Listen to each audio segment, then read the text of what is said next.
Good morning student. मैं हेमंत कुमार आज आप लोग के लिए क्लास 10th का बहुत ही इम्पोर्टेंट टॉपिक लेके आया हूँ। इसमें आज मैं अरिथमेटिक प्रोग्रेशन के बारे में डिस्कस करूँगा और ये चैप्टर जो है आप लोग के लिए बहुत ही इम्पोर्टेंट है। इसमें एग्जाम में क्वेश्चन आएंगे ही और इससे क्वेश्चन बनेगा भी, इसमें ज़्यादा दिक्कत नहीं होगी और ये टॉपिक ऐसा है कि पढ़ने में आप लोग को मन भी लगेगा। तो आइए देखते हैं कि अरिथमेटिक प्रोग्रेशन क्या है, एपी क्या है। तो इसके पहले थोड़ा सीक्वेंस को देख लेते हैं। पहले सीक्वेंस के बारे में जानते हैं। ऐसे सीक्वेंस बोलते हैं तो आप लोग जानते हैं कि जैसे जैसे 1 2 3 4 5 कोमा देके जो लिखते हैं यही सीक्वेंस होता है। लेकिन खाली कोमा देके लिखने से ही सीक्वेंस उसको नहीं कहेंगे, वो एक डेफिनेट रूल को फॉलो करना चाहिए। तो हम लोग का सीक्वेंस क्या है? A set of numbers arrange in definite order. वो डेफिनेट ऑर्डर में रहना चाहिए अकॉर्डिंग टू डेफिनेट रूल। उसमें कोई एक रूल को फॉलो करना चाहिए, तभी बोलेंगे उसको सीक्वेंस। जैसे कुछ भी लिख देंगे ना तो खाली लिख के कोमा कर देंगे तो सीक्वेंस नहीं होगा। यानी कहने का मतलब ये हुआ कि हम जो कोमा दे दे के लिखते हैं, मतलब पहला दूसरा तीसरा ऐसे करके बीच में कोमा दे दे के लिखते हैं, तो ये पता चलना चाहिए कि अगला वाला क्या होगा। तो कोई एक रूल तो होना चाहिए ना जिससे हम पता कर पाए कि अगला वाला क्या होगा। आइए ना इसको एग्जाम्पल से समझते हैं। जैसे 2 4 6 8 10, तो अब फट से बोलिएगा 10th के बाद 12th आएगा, 12th के बाद 14 आएगा, बोलिएगा कि नहीं? कैसे बोलिएगा? क्योंकि आप देख रहे हैं कि एक एक जैसे है ना, क्या हो रहा है, दो दो बढ़ते जा रहा है।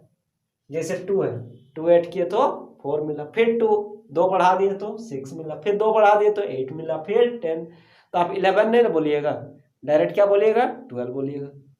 तो यहाँ एक रूल फॉलो कर रहा है। क्या रूल फॉलो कर रहा है कि हम जो भी टर्म बोल रहे हैं अगला वाला में 2, इसमें 2 ऐड हो रहा है। तो किसी में 3 भी ऐड हो सकता है, किसी में 5 भी ऐड हो सकता है। मतलब एक पार्टिकुलर किसी रूल को फॉलो करना चाहिए। तो ये फॉलो क्या कर रहा है कि दो दो आगे जुड़ते जा रहा है, तो हम लोग को अगला मिल रहा है। देखिए 1 4 9 16 25, इसमें जोड़ेगा ना, ये सेम नंबर जोड़ने से नहीं मिल रहा है। देखिए ना, वो इसमें 1 में 3 जोड़ रहा है तो 4 आ रहा है यहाँ पर, फिर 5 जोड़ना पड़ेगा, फिर यहाँ पर कितना जोड़ना पड़ेगा? 7 जोड़ना पड़ेगा। तो ऐसे करके इसमें तो ज़्यादा ना, तो लेकिन ये भी एक पैटर्न को फॉलो कर रहा है, ये भी एक डेफिनेट रूल को फॉलो कर रहा है। गौर कीजिए, 1 जो होता है ये 1 का स्क्वायर होता है, 4 जो होता है वो 2 का स्क्वायर होता है। जैसे 1 है ना, 1 किसका स्क्वायर होता है? 4 किसका स्क्वायर होता है? 2 का। 9 किसका स्क्वायर होता है? 3 का। उसके बाद कितना? 16 ना, किसका स्क्वायर होता है? 4 का स्क्वायर। तो 1 स्क्वायर 2 स्क्वायर 3 स्क्वायर ऐसे ना आ रहा है, 1 square 2 square 3 square 4 square 5 square. तो देखिए 5 स्क्वायर 25 भी है। फिर अगला टर्म बोल सकते हैं ना 6 स्क्वायर, 6 स्क्वायर मतलब अगला टर्म हम लोग का 36 होगा। फिर कितना आ जाएगा? 7 स्क्वायर 49 होगा। तो इस टाइप से तो ये भी एक क्या कर रहा है, एक डेफिनेट ऑर्डर में है, एक कोई रूल को फॉलो कर रहा है। तो किसी में सेम नंबर ऐड करने से मिल सकता है, किसी में सेम नंबर सब्ट्रैक्ट करने से मिल सकता है, किसी का स्क्वायर करने से, मतलब कोई एक पैटर्न को फॉलो करना चाहिए। अगला देखिए 1 3 5 7, ये सब ऑड नंबर्स है, मतलब इसमें भी 2 ऐड होते जा रहा है, लेकिन इसमें ऑड नंबर 1 से स्टार्ट हो रहा था, इसमें 2 से स्टार्ट हो रहा था। तो इस टाइप का जो रहता है यही हम लोग का क्या है? सीक्वेंस है। तो सीक्वेंस क्या हुआ हम लोग का? कोई एक डेफिनेट ऑर्डर में होना चाहिए, कोई एक पार्टिकुलर रूल को फॉलो करना चाहिए। अब हम लोग इसमें आते हैं, अब इसी में अरिथमेटिक प्रोग्रेशन में आएंगे, एपी में आएंगे। एपी को जानते हैं कि क्या है, तो वो भी एपी भी जो है ना अरिथमेटिक वो भी एक सीक्वेंस ही है, लेकिन वो स्पेशल टाइप का सीक्वेंस है। तो स्पेशल टाइप का क्या सीक्वेंस है? तो ये सीक्वेंस ऐसा है कि सेम नंबर अगर यदि हम ऐड करते जाएं और अगला टर्म मिलते जाता है तो यही हम लोग का एपी होता है।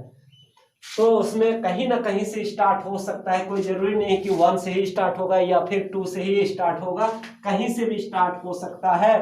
तो इसमें सबसे पहले हम लोग देखेंगे कि जहां से स्टार्ट होगा वो हम लोग का सबसे पहले में आएगा ना, यानी उसको बोलेंगे फर्स्ट। और तो ये हम लोग का फर्स्ट टर्म, सबसे पहले किसका जरूरत पड़ेगा हम लोग का एपी के लिए? फर्स्ट टर्म का। फर्स्ट टर्म को जनरली ए से डिनोटेट करते हैं हम लोग। और इसमें मेन चीज जो होता है जिसके चलते हम बोल सकते हैं कि ये एपी में है, वो होता है कॉमन डिफरेंस। इस क्या टर्म आया? Common difference. कॉमन मतलब सब में रहना चाहिए, डिफरेंस मतलब दोनों का डिफरेंस सेम होना चाहिए।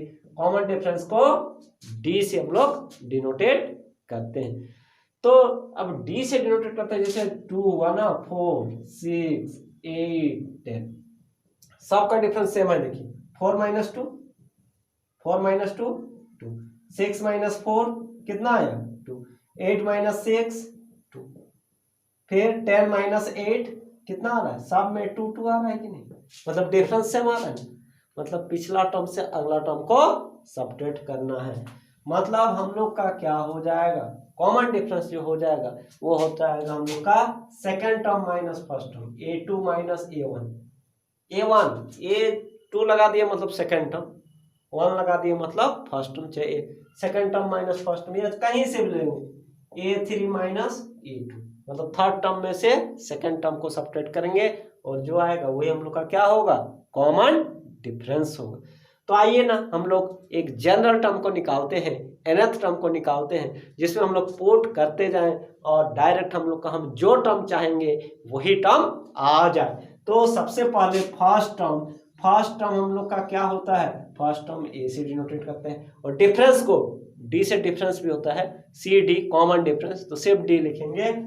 तो सेकेंड टर्म जो होगा, सेकेंड टर्म यानी 2 लगा देते हैं, इसको a1 लिखते हैं, a1 = a, इजी रहेगा। 1 लिख देने का मतलब फर्स्ट टर्म, 2 लिख देने का मतलब सेकेंड टर्म। तो यही जो डिफरेंस रहता है इसी को यदि ऐड करेंगे तो हम लोग का अगला टर्म, जैसे कॉमन डिफरेंस में 2 आया था, 2 ऐड किए थे, 2 के बाद 4 आया था, फिर 2 ऐड किए थे 6 आया था, फिर 2 ऐड किए थे 8 आया था।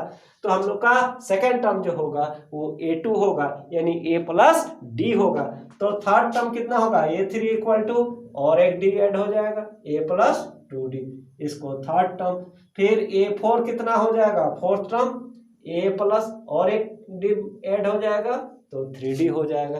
तो इस टाइप से हम लोग का आज चलता जाएगा। तो यहाँ पर एक चीज हमको पता चल रहा है, a तो सब में है, a सब में है, लेकिन d जो है हम जो भी टर्म ले रहे हैं a कम हो जा रहा है। जैसे 3d है मतलब a4 है, फोर्थ टर्म बोल रहे हैं तो 3d आ रहा है, थर्ड टर्म बोल रहे हैं तो यहाँ पर 2d आ रहा है। तो ऐसे करके हम जनरल टर्म निकालते हैं, nth टर्म या tn से भी डिनोटेट कर सकते हैं, हम a से लिए हैं। तो a तो लिखेंगे, a कम d है ना, 4 है ना, तो 4 है तो इसको हम लोग 4 - 1 लिख सकते हैं ना 3 को। तो n के जगह पर हम लोग का कितना आया? 4 आया। तो यहाँ पर n है तो हम लोग का n ही रहेगा। तो a + n - 1 × d, ये आपका फार्मूला हो गया, ये आपका फार्मूला हो गया nth टर्म का। nth टर्म में कितना होगा? a + n - 1 × d हो जाएगा। तो ऐसे करके हम लोग अब इससे जो है डायरेक्ट हम निकाल सकते हैं कोई भी क्वेश्चन का, हम डायरेक्ट कोई पार्टिकुलर टर्म को जो है ना n के जगह बस पुट कर देंगे। जैसे फोर्थ टर्म बोलेगा तो 4 पुट करेंगे, सेवेंथ टर्म बोलेगा तो 7 पुट करेंगे, 10 टर्म बोलेगा तो 10 पुट कर देंगे। तो ये फार्मूला को याद रखना है, nth term a + n - 1 × d। तो हम लोग एनसीईआरटी का एक्सरसाइज 5.1 को करते हैं, पहले थोड़ा सा वर्ड प्रॉब्लम है। तो इसमें फर्स्ट क्वेश्चन है, in which of the following situations does the list of numbers involve make an arithmetic progression and why. तो इसमें हम लोग का कोई सिचुएशन दिया गया है और वो जो सिचुएशन दिया गया है उसके अकॉर्डिंग हम लोग को नंबर को क्या करना है? लिस्ट करना है। First term, second term, third term, इस टाइप से हम लोग को क्या करना है? कोमा देके लिस्ट करना है, लिखना है। Numbers involve make an arithmetic progression, और उसको चेक करना है कि ये अरिथमेटिक प्रोग्रेशन में है कि नहीं, और अगर यदि है तो क्यों है। तो अरिथमेटिक प्रोग्रेशन में होने के लिए क्या होना चाहिए? डिफरेंस सेम होना चाहिए, कॉमन डिफरेंस सेम होना चाहिए, तब क्या बोलते हैं कि एपी में। मतलब कुछ कंडीशन दिया रहेगा, कुछ सिचुएशन दिया रहेगा क्वेश्चन में, तो उसमें हम लोग को एक सीक्वेंस फॉर्म करना है। सीक्वेंस फॉर्म जब हो जाएगा फिर उसको देखेंगे कि हम लोग का डिफरेंस सेम है कि नहीं। अगर यदि डिफरेंस सेम हो गया तो बोलेंगे कि ये एपी में है, और डिफरेंस सेम अगर यदि नहीं होगा तो बोलेंगे कि ये एपी में नहीं है। तो कहता है फर्स्ट क्वेश्चन इसी का, the taxi fare is kilometre when the fair is ₹15 for the first kilometre and ₹8 for each additional kilometre. कोई एक टैक्सी है, उसका फेयर में हम लोग का उसका मीटर चलता है, मीटर के अकॉर्डिंग वो क्या करेगा, फेयर लेगा। तो पहले उसका रूल है कि पहला 1 किलोमीटर के लिए वो ₹15 चार्ज करेगा। अगर यदि किसी को 1 किलोमीटर ही जाना है तो उससे कितना लेगा, 1 किलोमीटर मतलब पहला टर्म हो, मतलब 1 किलोमीटर तक के लिए उसको कितना रुपया पे करना पड़ेगा। कोई ज़्यादा चाहेगा तो ₹15, और एडिशनल उसके आगे यदि और जाता है तो ₹8 पर किलोमीटर बढ़ते जाएगा। कोई यदि 2 किलोमीटर जाना चाहे तो 2 किलोमीटर जाना चाहे तो पहला किलोमीटर के लिए वो ₹15 उसको पेड करना पड़ेगा, ₹15, और 1 किलोमीटर के लिए उसको फिर कितना करना पड़ेगा, ₹8। अब उसको 15 नहीं, मतलब पहला किलोमीटर के लिए ही 15 था, अगला के लिए अब उसका ₹7 माइनस हो जाएगा, मतलब उसको ₹8 ही वेट करेगा। यानी कोई 1 किलोमीटर जा रहा है तो उसको ₹15 लगता है, ₹15 लग रहा है। लेकिन अगर कोई 2 किलोमीटर जाएगा तो ये उसको 23 नॉट 30 ₹23 पे करना पड़ेगा।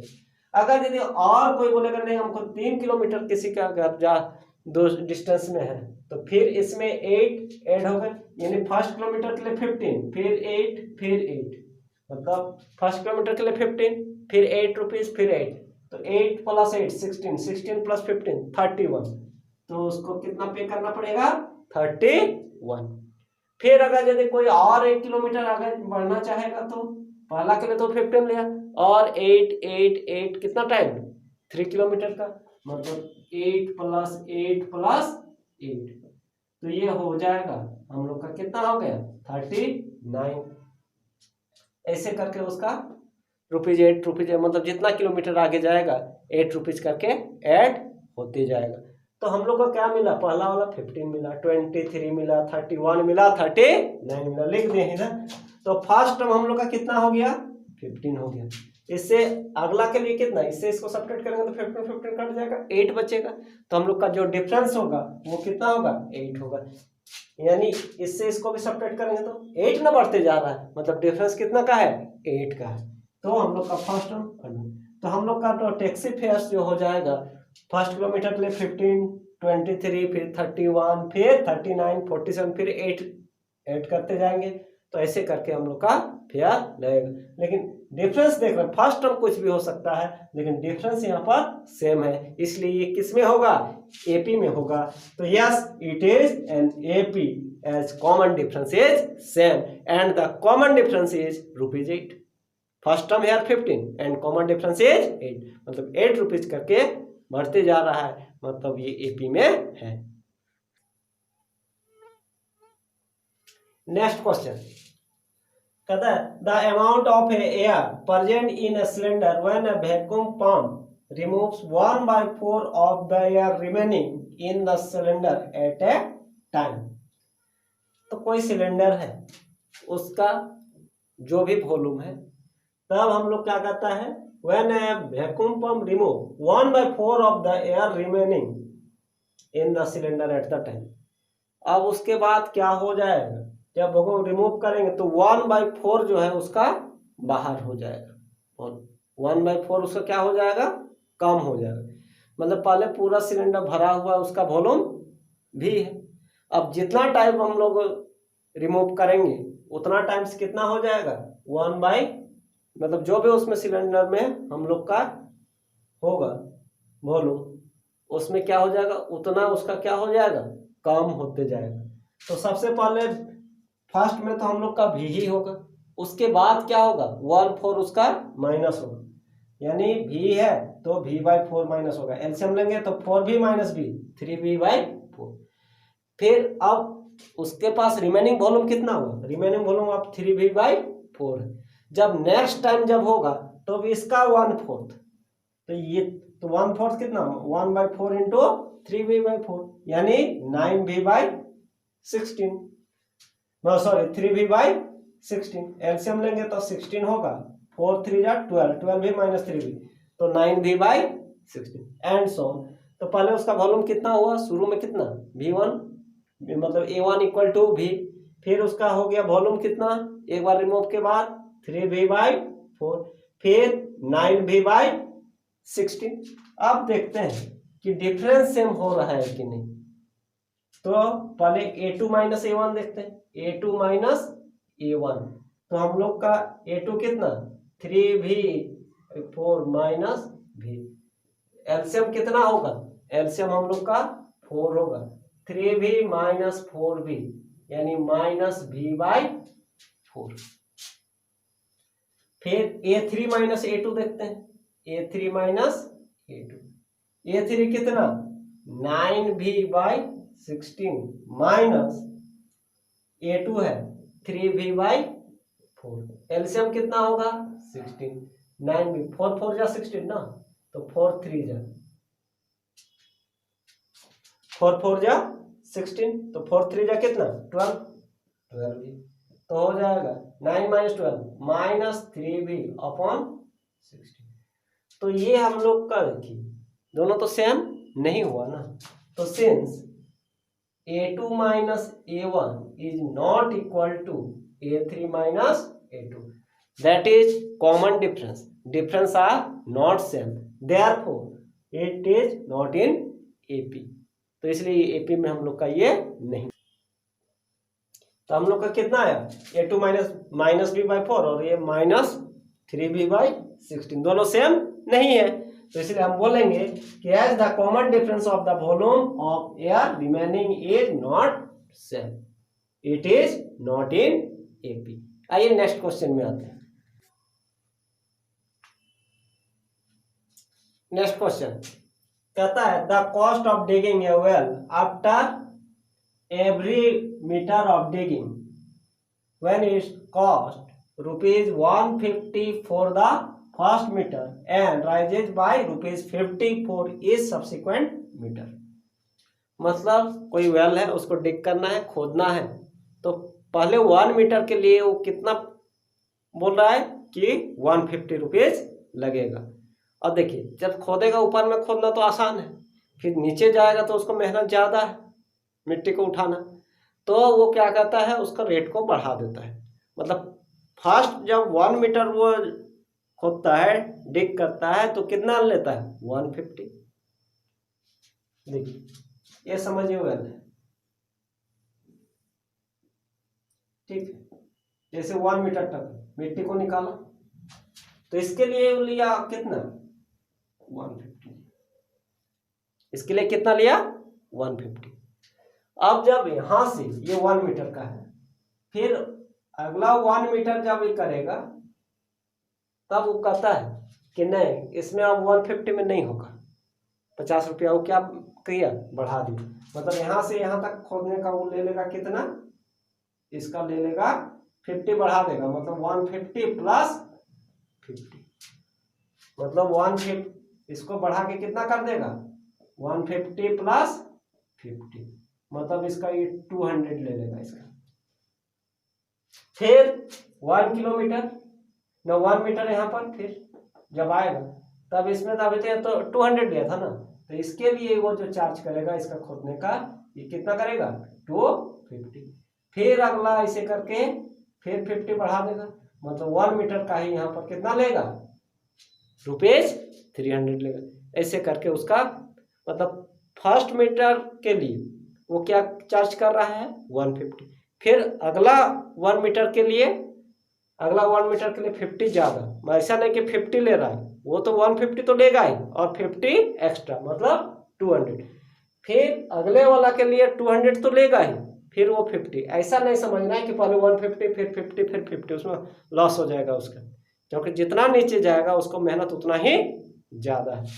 तो हम लोग का फर्स्ट टर्म हम लोग कितना बढ़ते जा रहा है 50 बढ़ते जा रहा है और शुरू में तो उसका 150 फिक्स है उसके बाद फिर 150 लेगा फिर 50 एक्स्ट्रा। तो हम लोग का फर्स्ट टर्म हम लोग का 150 होगा और डिफरेंस कितना हो जाएगा 50 का। तो कॉस्ट ऑफ डिगिंग अर्थ पहला के लिए 150, फिर सेकंड मीटर के लिए है, मतलब सेकंड टर्म समझिए 200, फिर थर्ड मीटर के लिए 250, फिर फोर्थ मीटर के लिए फिर 50 बढ़ जाएगा ₹300, ऐसे डिफरेंस कितना का है 50 का है। तो इसलिए yes it is an AP as the common difference is same, common difference इसका सेम है, इसलिए ये एपी में होगा। Next question, the amount of money in the account every year when ₹10,000 is deposited at compound interest at 8% per annum। तो इसका amount जितना होगा, ये कैसा है इंटरेस्ट, कंपाउंड इंटरेस्ट। तो देखिए फर्स्ट में ये तो हम लोग का वही रहेगा, शुरू में कितना रहेगा 10,000, शुरू में हम लोग का कितना होगा 10,000। फर्स्ट ईयर में अगर यदि 1 साल का निकाल रहे हैं वो सिंपल इंटरेस्ट बोले, या फिर चाहे उसका फॉर्मूला में बैठाते हैं हम लोग का ए इक्वल टू होता है ना P1 + R/100।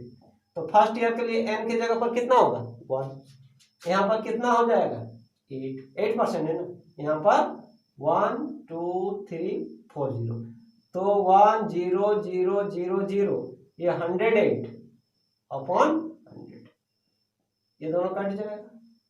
तो हम लोग का कितना हो जाएगा, इससे हम 1 टाइम से मल्टीप्लाई करेंगे तो 10800, यानी ये हम लोग का, ये तो हम लोग का फिक्स है, फर्स्ट ईयर के लिए उतना ही रहेगा 10,000 ही रहेगा। सेकेंड ईयर के लिए मतलब ये A2 जो होगा वो हम लोग का कितना हो जाएगा 10800 हो जाएगा, ये हम लोग का सेकेंड ईयर का अमाउंट होगा। यदि थर्ड ईयर के लिए बात करते हैं, मतलब सेकेंड ईयर के लिए, ये तो फर्स्ट शुरू में ही था, आफ्टर 1 ईयर कितना हो जाएगा 10800। अब 2 ईयर में क्या हो जाएगा, तो हम लोग जानते हैं हम लोग का जो कंपाउंड इंटरेस्ट होता है वो जो नेक्स्ट अगले ईयर का निकालेंगे तो ये हम लोग का क्या हो जाएगा, ये हम लोग का अमाउंट जो है यही हम लोग का प्रिंसिपल में, मतलब जो इंटरेस्ट मिल के जितना अमाउंट हुआ है उसका इंटरेस्ट को ऐड करेंगे तो हम लोग का कंपाउंड इंटरेस्ट आएगा। तो ये A1 हो गया, A2, ये A1 हो गया, ये A2 हो गया, अब A3 देखिए कैसे आता है। A3 अभी अमाउंट कितना हो गया, अमाउंट हम लोग का 10800, 1 ईयर के लिए ना, तो 1 + 8/100, तो हम लोग का कितना हो जाएगा 10800, मल्टीप्लाई करेंगे, एलसीएम तो हम लोग का 100 ही होगा, तो ये हम लोग का 108/100, तो 108 होता है 11664 होता है। तो इस टाइप से हम लोग का अमाउंट होगा। तो इसी को रफ में निकाल के यहाँ पर बैठा देना है। तो हम लोग का क्या हुआ, डिफरेंस क्या सेम आ रहा है, इससे इसको सब्ट्रैक्ट करेंगे तो 800, इससे इसको सब्ट्रैक्ट करेंगे तो 800 आएगा, नहीं आएगा, तो इसलिए ये हम लोग का एपी में नहीं होगा। तो amounts of money at the end of every year are 10,000, 10,800, 11,664 and so on. It is not AP as the common difference is not same. Common difference इसका सेम नहीं है, इसीलिए ये AP में नहीं होगा। Question number 2. Write first 4 terms of the AP when the first term A and common difference D are given as follows. तो first term भी दिया हुआ है, कॉमन डिफरेंस भी दिया हुआ है। तो A1 इक्वल टू तो हम लोग का यही होता है, A1 इक्वल टू हम लोग कितना टर्म निकालना है, 4 टर्म निकालना है, तो A1 इक्वल टू A हो गया, A2 क्या A + D, A बिट और दोनों 10 10 है तो कितना हो जाएगा 20, A3 इक्वल टू एक कम D ना तो 2D, A कितना 10, 2 × 10 तो 10 + 20, तो ये हो जाएगा 30। ऐसे कॉमन डिफरेंस 10 है, 10 ऐड करते जाएंगे तो अगला मिल जाएगा। कितना टर्म हम लोग को, फर्स्ट 4 टर्म तो 3 हो गया ना, तो A4 equal to A + 3D, यानी 10 + 3 × 10, तो कितना हो जाएगा 10 + 30, तो ये हो जाएगा 40। तो 4 टर्म्स आर 10, 20, 30, 40, यही सब आंसर हो जाएगा। इसमें कितना होगा A1 -2 ना, A1 ही A होता है, A2 A प्लस D यानी -2 प्लस 0 कितना होगा -2, A3 A प्लस 2D तो -2 प्लस 2 इंटू 0 यानी -2 प्लस 0 -2, A4 A प्लस कितना 3D मतलब -2 प्लस 3 इंटू 0 यानी -2 प्लस 0 कितना हो जाएगा -2। तो इसमें कॉमन डिफरेंस 0 है मतलब वही, इसमें कोई चेंज नहीं होगा। इसमें A1 तो यही होता है 4, A2 A plus D A कितना 4 D -3 प्लस माइनस माइनस 4 - 3 कितना 1, फिर A3 A plus 2D A plus कितना होगा 2D ना, 4 प्लस 2 इंटू -3 तो 4 - 6 कितना हो जाएगा -2 हो जाएगा। और एक टर्म निकालते हैं A4 हम लोग का A प्लस 4 है तो कितना D एक कम D 3D A कितना 4 3 इंटू -3 4 माइनस 9 यानी -5। तो हम लोग का ये 4 टर्म्स ऐसे करके निकल जाएगा। Question number 3 for the following AP right the first term and common difference. तो सबसे पहले यही तो फर्स्ट टर्म होगा ना, आंसर में आते हैं पहला का